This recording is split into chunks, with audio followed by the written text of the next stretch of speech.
Hi friends, welcome back to my YouTube channel. Friends, ಇದು ನನ್ನ weight loss ಜರ್ನಿಯ day 4 ಆಗಿರುತ್ತೆ. ಮತ್ತು ಬೆಳಗ್ಗೆನೇ ಎದ್ದು ಖಾಲಿ ಹೊಟ್ಟೆನಲ್ಲಿ ಒಂದು ಡ್ರಿಂಕ್ನ ಮಾಡ್ಕೊಂಡು ಕುಡಿತಾ ಇದ್ದೀನಿ. ಅಂದರೆ ಡೆಟಾಕ್ಸ್ ವಾಟರ್ನ ಮಾಡ್ಕೊಂಡು ಕುಡಿದು ಅದಾದ ನಂತರ ಎಕ್ಸಸೈಸ್ನ ಸ್ಟಾರ್ಟ್ ಮಾಡ್ಕೋತೀನಿ. ಮುಂಚೆ ನಾನು ವೆಯ್ಟ್ ಲಾಸ್ ಮಾಡ್ಕೋತಿದ್ದಾಗ ವೀಕ್ಲಿ ಒಂದೊಂದು ಥರ ಡೆಟಾಕ್ಸ್ ವಾಟರ್ನ ಮಾಡ್ಕೋತಿದ್ದೆ. ಸೇಮ್ ನಾನು ಏನು ಹಾಕಿ ಇಲ್ಲಿ ಸೀಡ್ಸ್ ಎಲ್ಲ ಹಾಕಿ ಕುದಿಸ್ಕೊತಾ ಇದ್ದೀನಿ ಇದೇ ಥರದ್ದು. ಬಟ್ ಇದನ್ನೆಲ್ಲ ಹಾಕ್ತಿಲ್ಲ, ವಾರದಲ್ಲಿ 2 ಹಾಕ್ಕೊಂಡು ಕುದಿಸ್ಕೊತಿದ್ದೆ. ಮತ್ತು ಇನ್ನೊಂದು ವಾರ ಇನ್ನೊಂದು ಥರ ಚೇಂಜ್ ಮಾಡ್ಕೊತಿದ್ದೆ.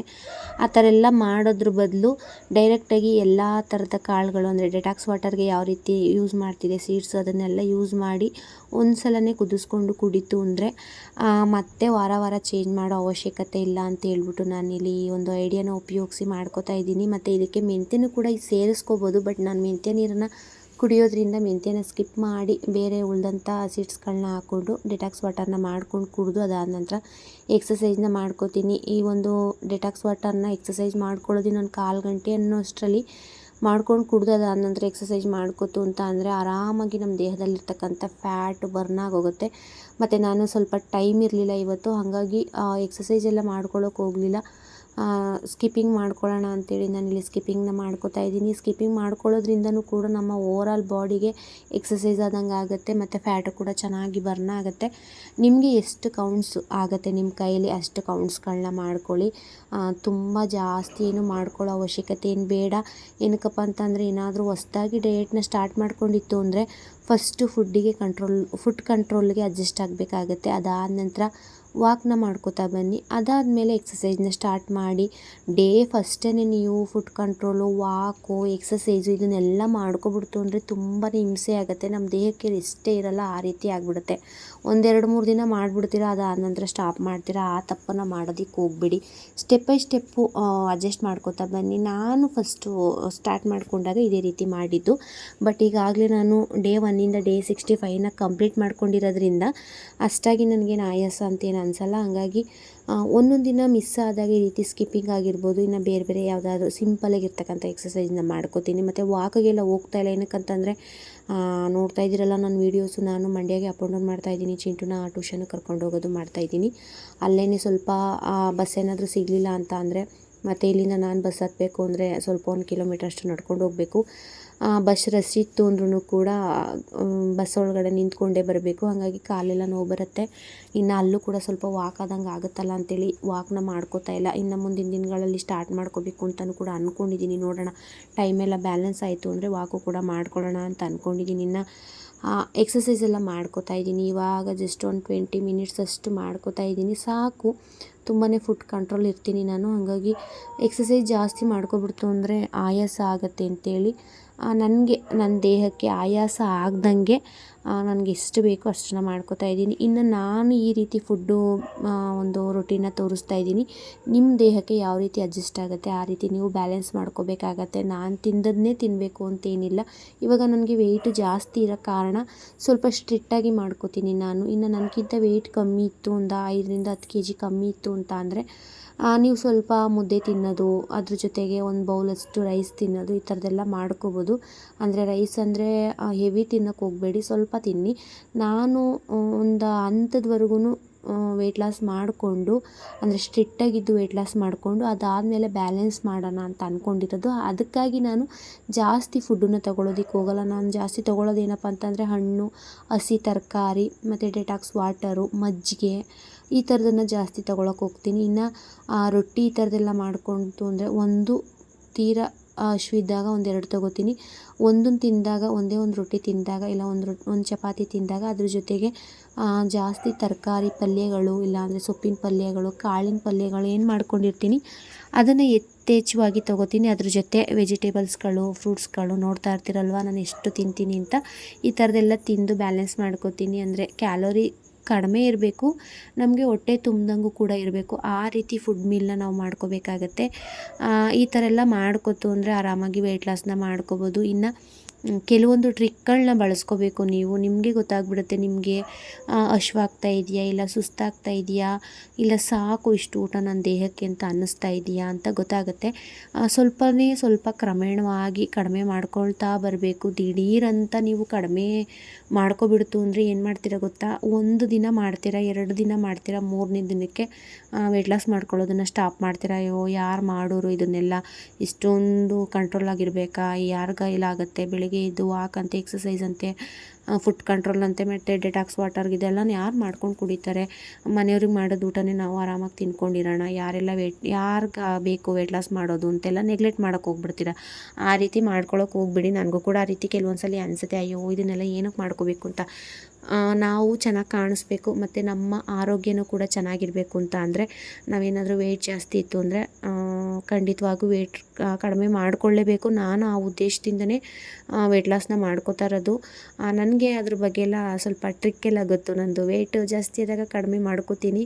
ಈ ನಡುವೆ ಸ್ವಲ್ಪ ಬ್ಯಾಲೆನ್ಸ್ ಮಾಡಲಿಲ್ಲ, ಹಾಗಾಗಿ ಮತ್ತೆ ವೆಯ್ಟ್ ಗೇನ್ ಆಯಿತು. ಇವಾಗ ವೆಯ್ಟ್ ಲಾಸ್ ಮಾಡಿಕೊಂಡು ಮತ್ತೆ ವೆಯ್ಟ್ ಗೇನ್ ಮಾಡ್ಕೊಳ್ಳೋದಕ್ಕೆ ಹೋಗಲ್ಲ. ಕಂಟ್ರೋಲ್ ಮಾಡಿಕೊಂಡು ಬ್ಯಾಲೆನ್ಸ್ಡಾಗಿ ನನ್ನ ಒಂದು ದಿನನ ಸ್ಪೆಂಡ್ ಮಾಡ್ತೀನಿ. ಅಂದರೆ ಒಂದು ಫುಡ್ಡಲ್ಲಾಗಿರ್ಬೋದು, ವಾಕು, ಎಕ್ಸಸೈಸ್ ಇದನ್ನೆಲ್ಲ ನನ್ನ ಲೈಫ್ ಸ್ಟೈಲಲ್ಲಿ ನಾನಿರೋವರೆಗೂ ಅಳವಡಿಸ್ಕೋಬೇಕು ಅಂತ ಅಂದ್ಕೊಂಡಿದ್ದೀನಿ. ನೋಡೋಣ ಯಾವ ರೀತಿ ಆಗುತ್ತೆ ಅಂತ. ಮತ್ತು ಬೆಳಗಿನ ತಿಂಡಿಗೆ ನಾನಿಲ್ಲಿ ಸಿಂಪಲ್ಲಾಗಿ ಇನ್ಸ್ಟೆಂಟ್ ರವೆ ಇಡ್ಲಿನ ಮಾಡಿಕೊಂಡೆ. ಸ್ವಲ್ಪ ಲೈಟಾಗಿ ಒಗ್ಗರಣೆನ ಮಾಡಿಕೊಂಡು ರವೆ ಇಡ್ಲಿನ ಮಾಡ್ಕೊಂಡು ಅದಕ್ಕೆ ಟೊಮೊಟೊ ಗೊಜ್ಜನ್ನ ಮಾಡಿಕೊಂಡು ಚಿಂಟು ನಾನಿಬ್ರು ತಿಂತಾಯಿದ್ವಿ. ನಾನು 2 ಇಡ್ಲಿ, ಅವನು 2 ಇಡ್ಲಿ ತಿಂದ್ವಿ. ಇನ್ನು ತಿಂದು ರೆಡಿಯಾಗಿ ಅವನನ್ನ ಟ್ಯೂಷನ್ಗೆ ಕರ್ಕೊಂಡು ಹೋಗಬೇಕು. ಅಷ್ಟರಲ್ಲಿ ನಾನು ಟ್ಯೂಷನ್ಗೆ ಹೋಗುವಷ್ಟರಲ್ಲಿ ಬೆಳಗ್ಗೆ ಎದ್ದು ನಾನು ಎಕ್ಸಸೈಸ್ ಮಾಡ್ತೀನಿ. ಅದಾದ ನಂತರ ಡೆಟಾಕ್ಸ್ ವಾಟರು, ಗ್ರೀನ್ ಟೀ, ಮತ್ತು ಮಧ್ಯಾಹ್ನದ ಅಡುಗೆಗೆ ಸಾಂಬಾರು, ರೈಸು ಮಾಡಿಟ್ಟಿರ್ತೀನಿ. ಮತ್ತು ಬೆಳಗಿನ ತಿಂಡಿನೂ ಕೂಡ ರೆಡಿ ಮಾಡಿರ್ತೀನಿ. ಅದ್ರ ಜೊತೆಗೆ ಚಿಂಟು ರೆಡಿ ಮಾಡಿ ನಾನು ರೆಡಿಯಾಗಿ ಏನಾದರೂ ಬಟ್ಟೆ ವಾಶ್ ಮಾಡೋದಿತ್ತು ಅಂದರೆ ಅದನ್ನು ಕೂಡ ಮಾಡಿ ಕೆಲಸಗಳೆಲ್ಲನೂ ಮುಕ್ಕಾಲು ಭಾಗ ಮುಗಿಸ್ಬಿಡ್ತೀನಿ. ಏನಕ್ಕಂತಂದರೆ ಅಲ್ಲಿಂದ ಬರುವಷ್ಟರಲ್ಲಿ ತುಂಬಾ ಸುಸ್ತಾಗಿರುತ್ತೆ. ಅಯ್ಯೋ ಯಾರು ಕೆಲಸ ಮಾಡೋರು ಅಂತ ಅನ್ನಿಸ್ತಾ ಇರುತ್ತೆ. ಹಾಗಾಗಿ ಆದಷ್ಟು ಕೆಲಸಗಳೆಲ್ಲ ನಾನು ಹೋಗುವಷ್ಟರಲ್ಲೇ ಮುಗಿಸ್ಬಿಟ್ಟು ಹೋಗ್ತೀನಿ. ಇನ್ನು ಉಳಿದಂಥ ಕೆಲಸ ಏನಾದರೂ ಸಾಂಬಾರಿತ್ತು ಅಂದರೆ ಸಂಜೆಗೆ ಏನಾದರೂ ಅದನ್ನೇ ಬ್ಯಾಲೆನ್ಸ್ ಮಾಡಿಕೊಂಡ್ರೆ ಆಯಿತು ಅಂತೇಳಿ ಈ ರೀತಿ ಪ್ಲ್ಯಾನಿಂಗ್ ಮಾಡ್ಕೋತೀನಿ. ನಾವೇನೇ ಒಂದು ಮಾಡಬೇಕಾದ್ರೂ ಪ್ಲ್ಯಾನಿಂಗ್ ಇಲ್ಲ ಅಂದರೆ ಯಾವುದನ್ನು ಕೂಡ ಮಾಡ್ಕೊಳ್ಳೋದಕ್ಕಾಗಲ್ಲ. ಸುಮ್ಮನೆ ಮೈಂಡು ಕೂಡ ಅಪ್ಸೆಟ್ ಆಗ್ತಾ ಇರುತ್ತೆ. ಅಯ್ಯೋ ಕೆಲಸಗಳಿದೆಯಲ್ಲ, ಅದ್ರ ಜೊತೆಗೆ ಎಕ್ಸಸೈಜ್, ವಾಕು, ಈ ಒಂದು ಫುಡ್ ರೊಟೀನ್ ಇದನ್ನೆಲ್ಲ ಯಾರು ಮಾಡ್ಕೊಳ್ಳೋರು ಅಂತಲೂ ಕೂಡ ನಿಮ್ಗೆ ಅನ್ನಿಸ್ತಾ ಇರುತ್ತೆ. ಅದಕ್ಕೆ ನಾನು ಯಾವುದೇ ರೀತಿಯ ಅತಿ ಹೆಚ್ಚಾಗಿ ಮಾಡ್ಕೊಳ್ಳುವಂಥ ಒಂದು ಫುಡ್ ಮೀಲ್ನ ಎಲ್ಲೂ ಕೂಡ ನಾನು ತೋರಿಸಿಲ್ಲ. ಏನಕ್ಕಂತಂದರೆ ಕೆಲವೊಬ್ರು ಮಾಡ್ಕೋತೀರ, ಫ್ರೀ ಇರ್ತಾರೆ. ಇನ್ನು ಕೆಲವೊಬ್ರು ಕೈಲಿ ಫ್ರೀ ಇರಲ್ಲ, ಮಾಡ್ಕೊಳ್ಳೋದಕ್ಕಾಗಲ್ಲ. ನನಗೂ ಕೂಡ ಕೆಲವೊಂದು ಸಲ ಫ್ರೀ ಇದ್ದಾಗ ಮಾಡ್ಕೋತೀನಿ. ಇಲ್ಲ ಅಂದರೆ ಏನಿರುತ್ತೆ ಅದರಲ್ಲೇ ಬ್ಯಾಲೆನ್ಸ್ ಮಾಡ್ಕೋತೀನಿ. ಅದ್ರ ಜೊತೆಗೆ ಹಣ್ಣುಗಳು, ತರಕಾರಿಗಳನ್ನ ತಿಂತೀನಿ. ಇನ್ನು ಮೇನು ನಮಗೆ ಬೇಕಾಗಿರೋದು ಅದೇನೆ. ಮತ್ತು ಮೊಳಕೆ ಕಾಳುಗಳೆಲ್ಲನೂ ಕಟ್ಟಿಟ್ಕೊಬಿಡ್ತು ಅಂದರೆ ಅದೇ ಒಂದು ವಾರದವರೆಗೂ ಆಗುತ್ತೆ. ಫ್ರಿಜ್ ಏನಾರು ಇತ್ತು ಅಂದರೆ ಒಂದಿನ ನೆನೆಸ್ಬಿಟ್ಟು ಕಟ್ಟಿಟ್ಕೋತು ಅಂದರೆ ಅದನ್ನೇ ಒಂದು ವಾರದವರೆಗೂ ಮಾಡ್ಬೋದು. ಮಧ್ಯದಲ್ಲಿ ನಮ್ಮ ಕೈಲಿ ಏನಾದರೂ ಫುಡ್ಡನ್ನ ಮಾಡ್ಕೊಳ್ಳೋದಕ್ಕಾಗಲಿಲ್ಲ ಅಂದರೆ, ಅಡುಗೆನ ಪ್ರಿಪೇರ್ ಮಾಡ್ಕೊಳ್ಳೋದಕ್ಕಾಗಲಿಲ್ಲ ಅಂದರೆ ಮೊಳಕೆ ಕಾಳಿತ್ತು ಅಂದರೆ ಆರಾಮಾಗಿ ಅದನ್ನು ಹಸಿದಾದರೂ ತಿನ್ಬೋದು. ಇಲ್ಲಾಂದರೆ ಸ್ವಲ್ಪ ಲೈಟಾಗಿ ಎಣ್ಣೆನ ಹಾಕಿ ಚೆನ್ನಾಗಿ ಫ್ರೈ ಮಾಡ್ಕೊಂಡಾದ್ರೂ ತಿನ್ಬೋದು. ಎಲ್ಲ ರೀತಿಯೂ ಬ್ಯಾಲೆನ್ಸ್ ಮಾಡ್ಬೋದು. ಅದೇ ನಾನು ಹೇಳೋದು, ನಿಮಗೆ ಏನೇ ಡೌಟ್ಸ್ ಇದ್ರೂ ನನಗೆ ತಿಳಿಸಿ. ನನ್ನ ಊಟದ ವಿಚಾರದಲ್ಲಾದರೂ ಸರಿಯೇ, ಒಂದು ಡೆಟಾಕ್ಸ್ ವಾಟರಲ್ಲಾದರೂ ಸರಿಯೇ, ಎಕ್ಸಸೈಸ್ ವಿಚಾರದಲ್ಲಾದರೂ ಸರಿಯೇ, ಏನೇ ಒಂದು ಡೌಟ್ಸ್ ಇದ್ರೂ ಕೂಡ ನನಗೆ ಕಮೆಂಟ್ ಮುಖಾಂತರ ಕೇಳ್ತು ಅಂದರೆ ನಾನು ಅದಕ್ಕೆ ಆನ್ಸರ್ ಮಾಡ್ತೀನಿ. ಮತ್ತು ಇವತ್ತೊಬ್ಬರು ಕಮೆಂಟ್ ಮಾಡಿದ್ರಿ ಏನಂತ ಅಂದರೆ, ಎಕ್ಸಸೈಸನ್ನ ಮಾಡ್ಕೊಳ್ಳೋದಕ್ಕಾಗಿಲ್ಲ ಬೆಳಗ್ಗೆ ಟೈಮು, ನೈಟು ಕೂಡ ಮಾಡ್ಕೊಳ್ಳೋದಕ್ಕಾಗಲ್ಲ, ಅಂದರೆ ಸಂಜೆ ಟೈಮ್ ಮಾಡ್ಕೊಳ್ಳೋಕ್ಕಾಗಲ್ಲ. ನಾನು 10 ಗಂಟೆಯಿಂದ ಅಂದರೆ 9 ಗಂಟೆಯಿಂದ 10 ಗಂಟೆ ಅಷ್ಟರಲ್ಲಿ ಎಕ್ಸಸೈಸ್ನ ಮಾಡ್ತೀನಿ. ಆ ಟೈಮಲ್ಲಿ ಮಾಡ್ಬೋದಾ ಅಂತ. ಆ ಟೈಮಲ್ಲಿ ಬೇಡ. ಏನಕ್ಕಂತಂದರೆ 9 ಗಂಟೆ ಒಳಗಡೆ ನಾವು ರಾತ್ರಿ ಊಟನ ಮುಗಿಸ್ಕೊಬಿಡ್ಬೇಕಾಗತ್ತೆ. ಅದಾದಮೇಲೆ ಊಟ ಮಾಡಿ ಎಕ್ಸಸೈಸ್ ಮಾಡ್ತೀನಿ ಅಂದರೆ ಅದು ಅಷ್ಟು ಚೆನ್ನಾಗಿರಲ್ಲ. ಊಟ ಮಾಡಿ ಸ್ವಲ್ಪ ಲೈಟಾಗಿ ವಾಕ್ ಮಾಡಿ ನಿದ್ದೆ ಮಾಡಿದ್ರೆ ಒಳ್ಳೆಯದು. ಊಟ ಮಾಡಿ ಎಕ್ಸಸೈಸ್ ಮಾಡೋದು ಬೇಡ. ಅದು ಏನೋ ಒಂಥರ ಹೆಲ್ತ್ಗೆ ಅಪ್ಸೆಟ್ ಆಗೋ ರೀತಿ ಆಗುತ್ತೆ. ಸ್ವಲ್ಪ ನಮಗೂ ಉಪ್ಸ ಬಂದಂಗೆ ಆಗುತ್ತೆ. ಖಾಲಿ ಹೊಟ್ಟೆಯಲ್ಲಿ ಎಕ್ಸಸೈಸ್ ಮಾಡ್ತು ಅಂದರೆ ಆರಾಮಾಗಿ ನಾವು ಬಾಡಿನ ಸ್ಟ್ರೆಚ್ ಮಾಡ್ಬೋದು. ಊಟ ಮಾಡ್ತು ಅಂದರೆ ಹೊಟ್ಟೆ ತುಂಬ್ದಂಗಿರುತ್ತೆ. ಆ ಟೈಮಲ್ಲಿ ಸ್ವಲ್ಪ ರೆಸ್ಟ್ ಮಾಡೋಣ, ಗಾಳಿ ಯಾವುದಲ್ಲಿ ಕೂತ್ಕೊಳ್ಳೋಣ ಅಂತೆಲ್ಲ ಅನಿಸ್ತಾ ಇರುತ್ತೆ. ಅದಕ್ಕಾಗಿ ನಾನು ಏನು ಹೇಳ್ತೀನಿ ಅಂತ ಅಂದರೆ, ಆದಷ್ಟು ಊಟಕ್ಕೆ ಮುಂಚೆನೇ ಎಕ್ಸಸೈಸ್ನ ಮಾಡ್ಕೊಳ್ಳಿ. ಊಟ ಆದಮೇಲೆ ಮಾಡ್ಕೋತು ಅಂದರೆ ಸ್ವಲ್ಪ ಸೈಡ್ ಎಫೆಕ್ಟ್ಸ್ ಆಗೋದು ಚಾನ್ಸಸ್ ಇರುತ್ತೆ. ಕೆಲವೊಬ್ಬರಿಗೆ ಒಂದು ಹೆಲ್ತೆಲ್ಲ ಅಪ್ಸೆಟ್ ಆಗುತ್ತೆ. ಹಂಗಾಗಿ ಊಟಕ್ಕೆ ಮುಂಚೆ ಎಕ್ಸಸೈಸ್ಗಳನ್ನ ಮಾಡ್ಕೊಳ್ಳಿ, ಊಟ ಆದಮೇಲೆ ಬೇಡ. ಟೈಮ್ ತೀರಾ ಇಲ್ಲ ಅಂದಾಗ ಒಂದು 10 ಮಿನಿಟ್ಸ್ ಯಾವುದಾದ್ರೂ ಒಂದು ಸಿಂಪಲ್ ಎಕ್ಸಸೈಸ್ನ ಮಾಡ್ಕೊತು ಅಂದರೆ ಸಾಕು. ಕೆಲವೊಂದು ಶಾರ್ಟ್ಸಲ್ಲೂ ಕೂಡ ನಾನು ತಿಳಿಸಿದ್ದೀನಿ ಎಕ್ಸಸೈಸ್ಗಳನ್ನ. ಯಾವುದಾದ್ರೂ ಒಂದನ್ನು ನೋಡಿಕೊಂಡು ಮಾಡ್ಕೊಳ್ಳಿ. ಇದೇ ಮಾಡಬೇಕು ಅದೇ ಮಾಡಬೇಕು ಎಕ್ಸಸೈಸ್ನ ಅಂತೇನಿಲ್ಲ. ಜಸ್ಟ್ ಸ್ಟಾರ್ಟಿಂಗ್ ಡೇಸಲ್ಲಿ ಸಿಂಪಲಾಗಿ ಮಾಡ್ಕೊಳ್ತಾ ಬನ್ನಿ. ಅದಾದಮೇಲೆ ಅಡ್ಜಸ್ಟ್ ಮಾಡ್ಕೋಬೇಕು ನೀವು ಅಂತ. ಅಂದರೆ ಒಂದೇ ಸಲ ಮಾಡ್ಕೊಬಿಡ್ತು ಅಂದರೆ ನಮ್ಮ ದೇಹಕ್ಕೂ ಕೂಡ ರೆಸ್ಟ್ ಇಲ್ದಂಗೆ ಆಗಿಬಿಡುತ್ತೆ. ತುಂಬ ದಿನದಿಂದ ಊಟ ಮಾಡಿ ಚೆನ್ನಾಗಿ ದೃಢವಾಗಿ ನಮ್ಮ ದೇಹನ ಬೆಳೆಸ್ಕೊಂಡಿರ್ತೀವಿ. ಒಂದೇ ಸಲ ಅದಕ್ಕೆ ಒತ್ತಡ ಕೊಟ್ಟಾಗ, ಅಂದರೆ ಅದಕ್ಕೆ ಒಂದು ಎಕ್ಸಸೈಸ್ ಆಗಿರ್ಬೋದು, ವಾಕ್ ಆಗಿರ್ಬೋದು, ಅದನ್ನೆಲ್ಲ ಮಾಡ್ಕೊಂಡ್ಬಿಡ್ತು ಅಂದರೆ ತುಂಬಾ ಪೇಯ್ನ್ ಆಗುತ್ತೆ. ಕಾಲುಗಳೆಲ್ಲ ನೋವು ಬರುತ್ತೆ, ಮೈಕೈಯೆಲ್ಲ ನೋವು ಬರುತ್ತೆ. ಮತ್ತು ಮಾರನೆಗೆ ಎದ್ದು ಮನೆ ಕೆಲಸನೂ ಕೂಡ ಮಾಡೋದಕ್ಕಾಗಲ್ಲ, ಇನ್ನು ಡಯಟು ಕೂಡ ಮಾಡ್ಕೊಳ್ಳೋದಕ್ಕಾಗಲ್ಲ. ಹಾಗಾಗಿ ಸ್ಟೆಪ್ ಬೈ ಸ್ಟೆಪ್ಪು ಅದನ್ನು ಅಡ್ಜಸ್ಟ್ ಮಾಡ್ಕೋತಾ ಬರಬೇಕು. ಹಾಗಾಗಿ ನಾನೇನು ಹೇಳ್ತೀನಿ ಅಂದರೆ ಸಡನ್ನಾಗಿ ಎಲ್ಲನೂ ಮಾಡ್ಕೊಳ್ಳೋ ಅವಶ್ಯಕತೆ ಇಲ್ಲ. ಒಂದೊಂದಾಗಿ ಅಡ್ಜಸ್ಟ್ ಮಾಡ್ಕೊಳ್ತು ಅಂದರೆ ಆರಾಮಾಗಿ ನೀವು ವೆಯ್ಟ್ ಲಾಸ್ನ ಮಾಡ್ಕೋಬೋದು. ಇನ್ನು ಈ ರೀತಿ ಫುಡ್ ಮೀಲ್ನ ಮಾಡಿಕೊಂಡು ಈ ಒಂದು ಡಯೆಟ್ನ ಮಾಡ್ಕೋತು ಅಂದರೆ ಎಲ್ಲೂ ಕೂಡ ಒಂದು ರಿಸಲ್ಟ್ ಅನ್ನೋದು ಫೇಲ್ ಆಗಲ್ಲ. ಖಂಡಿತವಾಗೂ ನಿಮಗೆ ವೆಯ್ಟ್ ಲಾಸ್ ಅನ್ನೋದು ಒಂದು ರಿಸಲ್ಟ್ ಸಿಗುತ್ತೆ. ವೀಕ್ಲಿ 1 kg ಇಲ್ಲ ಅಂದರೆ ಒಂದು ಅರ್ಧದಿಂದ 3/4 kgವರೆಗೂ ನೀವು ವೆಯ್ಟ್ ಲಾಸ್ ಮಾಡ್ಕೋಬೋದು. ಇನ್ನು ಕೆಲವೊಬ್ಬರು ಹೇಳ್ತೀರಾ, ನಾನು 2 ತಿಂಗಳಿಂದ ವೆಯ್ಟ್ ಲಾಸ್ ಮಾಡ್ಕೋತಾ ಇದ್ದೀನಿ, 3 ತಿಂಗಳಿಂದ ವೆಯ್ಟ್ ಲಾಸ್ ಮಾಡ್ಕೋತಾ ಇದ್ದೀನಿ, ನನಗೆ ವೆಯ್ಟೇ ಕಡಿಮೆ ಆಗ್ತಾಯಿಲ್ಲ, ನನ್ನ ವೆಯ್ಟ್ ಎಷ್ಟಿದೆ ಅಷ್ಟೇ ಇದೆ ಅಂತೆಲ್ಲ ಹೇಳ್ತಾರೆ. ಅವರು ಸರಿಯಾಗಿ ಮಾಡ್ಕೊಳ್ತಾ ಇರಲ್ಲ. ಅಂದರೆ ಫುಡ್ಡಲ್ಲಾಗಿರ್ಬೋದು, ಬೇರೆ ಒಂದು ಡೆಟಾಕ್ಸ್ ವಾಟರ್ ಈ ಥರದ್ದೆಲ್ಲ ಟೈಮು ಕರೆಕ್ಟಾಗಿ ತೊಗೊಳ್ಳೋದು, ಈ ಥರದ್ದೆಲ್ಲ ಮಾಡ್ತಾ ಇರಲ್ಲ. ಹಾಗಾಗಿ ಅವರಿಗೆ ಏನೋ ಒಂದು ವೆಯ್ಟ್ ಲಾಸ್ ಆಗ್ತಾರಲ್ಲ. ನೀಟಾಗಿ ನಿಧಾನವಾಗಿ ಆರಾಮಾಗಿ ಥಿಂಕ್ ಮಾಡಿ ಯಾವ್ಯಾವ ಟೈಮ್ಗೆ ಏನೇನು ತೊಗೋಬೇಕು ಅಂದರೆ ನಾನು ಟೈಮಿಂಗ್ಸ್ ತಿಳಿಸಿದ್ದೀನಿ. ಯಾವ್ಯಾವ ಟೈಮ್ಗೆ ಏನೇನು ತೊಗೋಬೇಕು ಅಂತ ಒಂದು ಮೀಲ್ ಪ್ಲ್ಯಾನ್ನ ಮಾಡ್ಕೊಳ್ಳಿ. ಅಕಸ್ಮಾತ್ ನಿಮಗೆ ಮೀಲ್ ಪ್ಲ್ಯಾನ್ನ ಮಾಡ್ಕೊಳ್ಳೋದಕ್ಕಾಗಲಿಲ್ಲ ಅಂದರೆ ನಾನು ವೀಕ್ಲಿ ಒಂದೊಂದು ಟೈಮು ಒಂದೊಂದು ಮೀಲ್ ಪ್ಲ್ಯಾನ್ನ ಕಳಿಸ್ಕೊಡ್ತೀನಿ. ಅಂದರೆ ಒಂದು ನೋಟ್ ಮುಖಾಂತರ ತಿಳಿಸ್ತೀನಿ ನಿಮಗೆ ಯಾವ ರೀತಿ ಮಾಡ್ಕೋಬೋದು ಅಂತ. ಆ ರೀತಿ ಮಾಡ್ಕೊತು ಅಂದರೆ ಆರಾಮಾಗಿ ಫುಡ್ಡನ್ನೆಲ್ಲ ಬ್ಯಾಲೆನ್ಸ್ ಮಾಡ್ಬೋದು. ಬೆಳಗ್ಗೆ ಏನು ಮಾಡೋದು, ಮಧ್ಯಾಹ್ನ ಏನು ಮಾಡೋದು, ಸಂಜೆ ಏನು ಮಾಡೋದು, ಏನು ಮಾಡ್ಕೊಂಡು ತಿನ್ನಲಿ ಅಂತ ಅನ್ನಿಸ್ತಾ ಇರ್ಬೋದು ನಿಮಗೆ. ಅದನ್ನು ಸ್ವಲ್ಪ ಮೀಲ್ ಪ್ಲ್ಯಾನ್ನ ತಿಳಿಸ್ತೀನಿ ಯಾವ ರೀತಿ ಮಾಡ್ಕೋಬೇಕು ಅಂತ. ಏನಾದರೂ ಬೇಕಿತ್ತು ಅಂದರೆ ಕಮೆಂಟ್ ಮುಖಾಂತರ ತಿಳಿಸಿ. ಏನಾದರೂ ನನ್ನ ವೀಡಿಯೋ ನೋಡ್ತಾ ಇದ್ದು ವೆಯ್ಟ್ ಲಾಸ್ ಮಾಡ್ಕೊಳ್ಳೇಬೇಕು ಅಂತ ನಿಮಗೂ ಕೂಡ ಅನಿಸಿತ್ತು ಅಂದರೆ ಮೀಲ್ ಪ್ಲ್ಯಾನ್ ಕಳಿಸಿ ಅಂತ ನೀವೇನಾದರೂ ಕಮೆಂಟ್ ಮುಖಾಂತರ ನನಗೆ ತಿಳಿಸಿದ್ರೆ ಖಂಡಿತವಾಗಿಯೂ ನಾನೊಂದು ಮೀಲ್ ಪ್ಲ್ಯಾನ್ನ ಬರೆದು ನನ್ನ ಒಂದು ಯೂಟ್ಯೂಬ್ ಚಾನಲ್ನಲ್ಲಿ ನಾನು ಅಪ್ಲೋಡ್ ಮಾಡ್ತೀನಿ. ಯಾವ ರೀತಿ ಮೀಲ್ ಪ್ಲ್ಯಾನ್ನ ಮಾಡ್ಕೋಬೇಕು, ಕೆಲವೊಬ್ಬರಿಗೆ ಡೌಟ್ಸ್ ಇರುತ್ತೆ ಅಲ್ವಾ, ಅಂಥವ್ರಿಗೆ ಈಸಿ ಆಗಲಿ ಆ ರೀತಿ ಮೀಲ್ ಪ್ಲ್ಯಾನ್ನ ಮಾಡಿಕೊಡ್ತೀನಿ. ವೀಕ್ಲಿ ಒಂದೊಂದು ರೀತಿ ಚೇಂಜ್ ಮಾಡಿಕೊಡ್ತೀನಿ. ಅದನ್ನು ನೀವು ನೋಡಿಕೊಂಡು ಮಾಡ್ಕೋಬೋದು.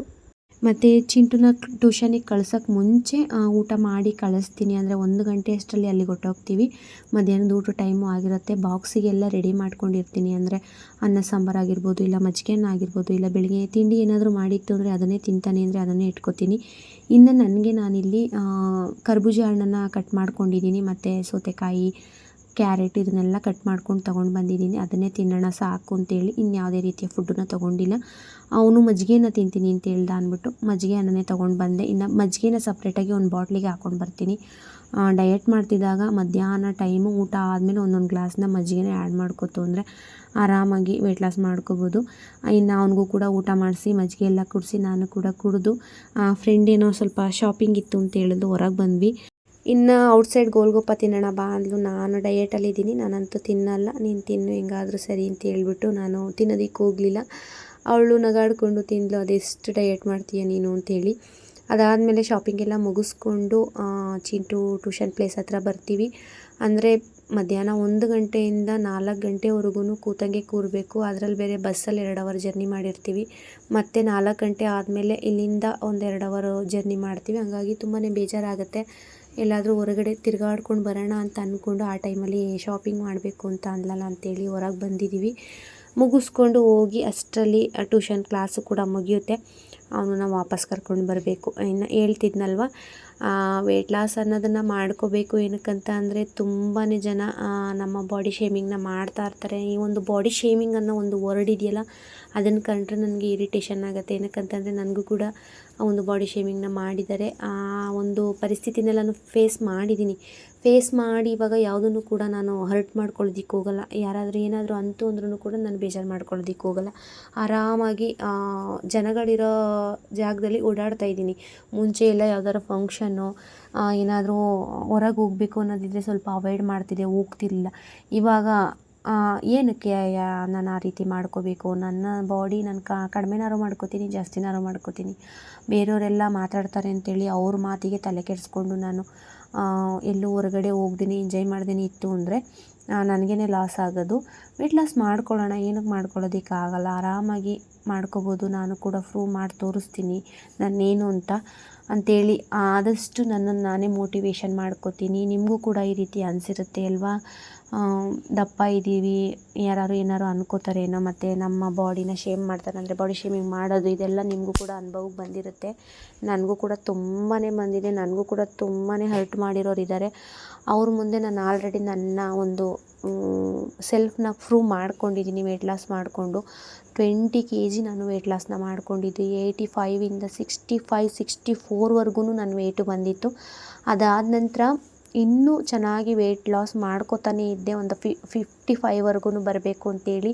ಬಟ್ ಬೇಡ, ತುಂಬಾ ಸಣ್ಣ ಆಯಿತು ಅಂದರೆ ಚೆನ್ನಾಗಿ ಕಾಣಿಸಲ್ಲ, ಏನೋ ಒಂಥರ ರೋಗದವ್ರಂಥರ ಕಾಣಿಸ್ತೀವಿ. ಅಂದರೆ ತೀರಾ ದಪ್ಪ ಇದು ತೀರಾ ಸಣ್ಣ ಆದಾಗ ಅಷ್ಟು ಚೆನ್ನಾಗಿ ಕಾಣಿಸಲ್ಲ ಅಂತೇಳಿ ನಾನು ಅಲ್ಲಿಗೆ ಸ್ಟಾಪ್ ಮಾಡಿ ಬ್ಯಾಲೆನ್ಸ್ ಮಾಡ್ಕೋತಾ ಬಂದೆ. ಬಟ್ ಏನೋ ಗೊತ್ತಿಲ್ಲ, ಕಾರಣ ಅದೇ ಹೇಳಿದ್ನಲ್ಲ, ಸ್ವಲ್ಪ ಆಪ್ರೇಷನ್ ಎಲ್ಲ ಆಯಿತು. ಆ ಟೈಮಲ್ಲಿ ತುಂಬಾ ರೆಸ್ಟ್ ಮಾಡಿದೆ, ಹಾಗಾಗಿ ಬಿಟ್ಟುಬಿಟ್ಟೆ. ವೆಯ್ಟ್ ಲಾಸ್ ಮಾಡ್ಕೊಳ್ಳೋಣ, ವೆಯ್ಟ್ ಗೇನ್ ಆದ್ರೂ ವೆಯ್ಟ್ ಲಾಸ್ ಮಾಡ್ಕೊಳ್ಳೋಣ, ಸ್ವಲ್ಪ ನನ್ನ ಬಗ್ಗೆನೂ ಕೂಡ ಕೇರ್ ತಗೊಳ್ಳೋಣ ಅಂತೇಳಿ ಮಧ್ಯದಲ್ಲಿ ಬಿಟ್ಬಿಟ್ಟೆ. ಮತ್ತೆ ವೆಯ್ಟ್ ಗೇನ್ ಆಯಿತು. ಹೌದು, ವೆಯ್ಟ್ ಲಾಸ್ ಮಾಡಿಕೊಂಡಾಗ ಬ್ಯಾಲೆನ್ಸ್ ಮಾಡ್ಕೊಳ್ತು ಅಂದರೆ ಮಾತ್ರ ನಮಗೆ ಆ ಒಂದು ವೆಯ್ಟು ಅದೇ ರೀತಿ ಇರುತ್ತೆ. ಬ್ಯಾಲೆನ್ಸ್ ಮಾಡ್ಕೊಳ್ದೆ ಎದ್ವಾ ತದ್ವಾ ತಿಂತು ಅಂದರೆ ಮತ್ತೆ ನಮ್ಮ ಹಳೆ ವೆಯ್ಟಿಗೆ ಬಂದು ಕೂರ್ತೀವಿ. ಮತ್ತು ಎಕ್ಸಸೈಜು ಅಷ್ಟೇ, ಬಿಡ್ತು ಅಂದರೆ ಮತ್ತೆ ಎಲ್ಲೆಲ್ಲಿ ದಪ್ಪ ಇತ್ತು ಅದೆಲ್ಲ ಕರಗಿರುತ್ತಲ್ವ ಎಕ್ಸಸೈಜ್ ಮಾಡಿಕೊಂಡು, ಮತ್ತೆ ಬಿಟ್ಟಾಗ ಅದೇ ರೀತಿ ವಾಪಸ್ ಬರುತ್ತೆ. ನೀವು ಜಿಮ್ಗೆ ಹೋಗೋರನ್ನ ಅಬ್ಸರ್ವ್ ಮಾಡಿ, ಜಿಮ್ಗೆ ಹೋಗಿದಾಗ ತುಂಬಾ ಬಾಡಿ ಬಿಲ್ಡೆಲ್ಲ ಮಾಡ್ಕೊಂಡು ಚೆನ್ನಾಗಿರ್ತಾರೆ. ಆರಾಮಾಗಿ ಅವ್ರನ್ನೇನಾದರೂ 1 ತಿಂಗಳು ಮನೇಲಿ ಕೂರಿಸ್ಬಿಡ್ತು ಅಂದರೆ ಮತ್ತೆ ದಪ್ಪ ಆಗ್ತಾರೆ. ಇನ್ನು ಫ್ರೆಂಡ್ಸ್, ಮನೆಗೆ ಬಂದು ಸಂಜೆ ಊಟಕ್ಕೆ ಅಂತೇಳಿ ರವೆ ಇಡ್ಲಿನ ತಿಂತಾಯಿದ್ದೀನಿ. ಅಂದರೆ ಬೆಳಿಗ್ಗೆ 2 ಇಡ್ಲಿ ತಿಂದಿದ್ದು, ಮಧ್ಯಾಹ್ನ ಸಲಾಡ್ಗಳನ್ನ ತಿನ್ಕೊಂಡಿದ್ನಲ್ಲ, ಹಾಗಾಗಿ ತುಂಬಾ ಹೊಟ್ಟೆ ಹಶ್ವಾಗ್ತಾಯಿತ್ತು. ಒಂದು 5 ಇಡ್ಲಿಯಷ್ಟು ಉಳಿದಿತ್ತು ರವೆ ಇಡ್ಲಿ. ನಮ್ಮ ಮನೆಯವರು ಒಂದು 3 ತಿಂದರು, ನನಗೊಂದು 2 ಇಟ್ಟಿದ್ರು, ಅದನ್ನೇ ತಿಂದ್ಕೊಂಡೆ. ಅದಾದ ನಂತರ ಚಿಯಾ ಸೀಡ್ಸ್ ನೀರನ್ನ ಕುಡಿದು ನನ್ನ ಡೇನ ಮುಗಿಸ್ಕೊತಾ ಇದ್ದೀನಿ. ಮತ್ತು ವಾಯ್ಸ್ ಓವರ್ ಕೊಡೋಣ ಅಂತ ಹೇಳಿ ನಾನು ಹೊರಗಡೆ ಬಂದು ವಾಯ್ಸ್ ಕೊಡೋದು. ಆ ಟೈಮಲ್ಲಿ ನೋಡ್ತಾ ಇರ್ಬೋದು ಬೀದಿಲಿ ಎಷ್ಟು ನಾಯಿಗಳು ಮಲಗಿದೆ ಅಂತ. ಒಳಗೋಗಿ ವಾಯ್ಸ್ ಕೊಡೋಣ ಅಂದರೆ ಎಲ್ಲರೂ ಕೂಡ ಮಲಗಿರ್ತಾರೆ ಫ್ಯಾನ್ ಹಾಕ್ಕೊಂಡು, ಅದ್ರ ಸೌಂಡು. ಹೊರಗೆ ಬಂದು ವಾಯ್ಸ್ ಕೊಡೋಣ ಅಂತ ಹೇಳಿದ್ರೆ ನಾಯಿಗಳ ಕಾಟ ಮತ್ತು ಸೊಳ್ಳೆಗಳ ಕಾಟ.